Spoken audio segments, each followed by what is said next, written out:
جب اسپین میں چھری اور نیزوں سے ہزاروں بیلوں کو ہلاک کر دیا جاتا ہے اور انہیں اذیت دیتے ہوئے یہ لوگ کہتے ہیں کہ یہ محض ایک تہوار کا نام ہے،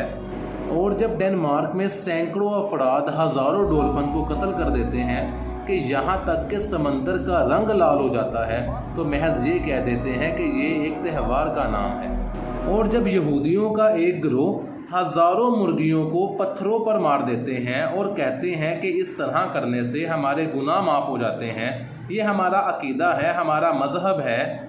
لیکن جب مسلمان اللہ کی راہ میں قربانی کرتے ہیں تو ان کو کون سی انسانیت یاد آ جاتی ہے؟ جبکہ مسلمان قربانی کرنے سے پہلے قربانی کے جانور کو اچھے طریقے سے کھانا کھلاتے ہیں، پانی پلاتے ہیں، اور پھر چھری کو اچھی طرح تیز کرتے ہیں تاکہ جانور کو تکلیف کم ہو، اور تب یہ نام نہاد لوگ کہتے ہیں کہ قربانی کرنے سے اچھا ہے ان پیسوں سے کسی غریب مسکین کی مدد ہو جائے۔ ان کی انسانیت تب کہاں ہوتی ہے جب نیو ایئر نائٹ پہ اربوں خربوں روپے کی شراب استعمال کر لی جاتی ہے، جب کسی بھی فنکشنز پہ ہزاروں روپیوں کو لٹا دیا جاتا ہے، تب یہ انسانیت کہاں پر ہوتی ہے؟ ہمارے پیارے نبی کا فرمان ہے کہ جو بندہ قربانی نہیں کرے